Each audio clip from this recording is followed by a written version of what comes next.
पांडवांची आई होती ती. पांडवांसारखे सामर्थ्यशाली पुत्र असतानाही एका पुत्राच्या विरह अग्नीत ती जळत होती. त्याला आपला पुत्र म्हणू शकत नव्हती. ऐकूया तिच्या मनाची अगतिकता. राजमाता कुंती.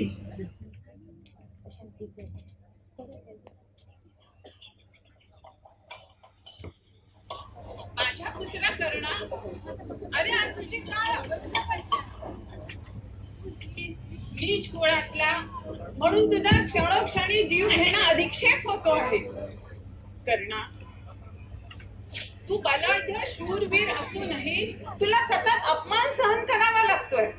ही तुझी सहनशक्ती आहे, अज्ञान आहे की असमर्थता आहे? अरे हे काय आहे कर्णा? तू ज्या तेजाची खाण आहे त्या तेजाचं नावही तुला माहित नाही.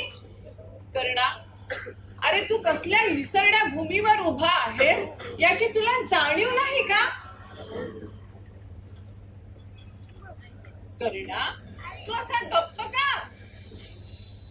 अरे तू जर असा अपसमजुतीत राहिलास ना तर जग तुला सतत सूत पुत्र म्हणून आयुष्यात असंच म्हणत राहील. तुला असं शिकवलं गेलं आहे की तू सारथ्याचा पुत्र आहेस, तू सूत पुत्र आहेस. पण नाही करणार नाही, तू सारथ्याचा पुत्र नाहीस, तू सूत पुत्र नाहीस, तर तू सूर्यपुत्र आहेस. करणार तू सूर्यपुत्र आहेस. तू कौंतेय आहेस करणार, तू कौंतेय आहेस. आणि ही अभागी कुंती तुझी माता आहे. करणार ही अभागी कुंती तुझी माता आहे. ही राजमाता असूनही मी काही करू शकत नाही. करणार मी तुझ्यासाठी काही करू शकत नाही. हस्तिनापूरला गरजून सांगावं असं वाटतंय, पण ते धैर्य मी दाखवू शकत नाही करणार. कारण त्यामुळे माझ्या इतर 5 पुत्रांची काय अवस्था होईल हे मी सांगू शकत नाही.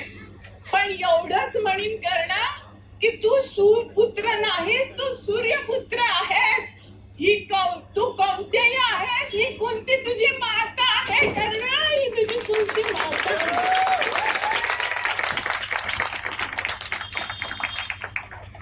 टाळ्या होऊन जाऊ द्या. एकटं स्टेजवर यायला खूप धाडस लागतं. पुत्रवियोगात दुःखी झालेली ती माता रडत होती. रणांगणावर प्रेतांचा खच पडला होता. 100 पुत्र असून देखील ती आज निपुत्रिक होती. तिच्या मनातली अनेक प्रश्न अनुत्तरित होते. महर्षी व्यासांजवळ आणि कृष्णाजवळ ती मौन मोकळं करीत होती. हीच ती गांधारी.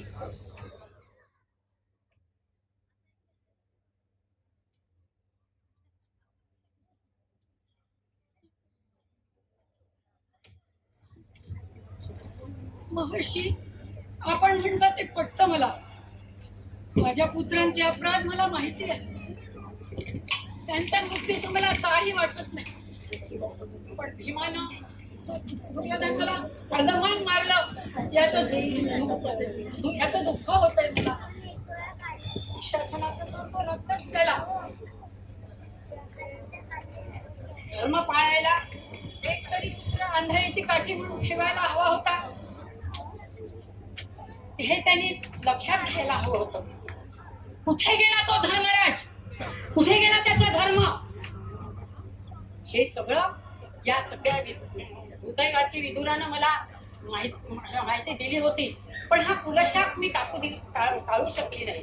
हे सगळं त्या भक्ती शकुनीमुळे घडलं. त्याने त्या कौरव पांडवांमध्ये युद्ध वैर निर्माण केलं. काय प्रसंग आलाय माझ्या कृष्णा. पण तू हे युद्ध टाळू शकत होता. तू समर्थ होतास पण स्तब्ध राहिला. तुला याची शिक्षा तुला नक्की मिळेल. तू वनचर होऊन संचार करशील. निम्ने मार्गाने तुला मृत्यू येईल. हा शाप आहे माझा कृष्णा तुला. हा शाप आहे कृष्णा तुला माझा. हा शाप आहे कृष्णा तुला माझा. हा शाप आहे.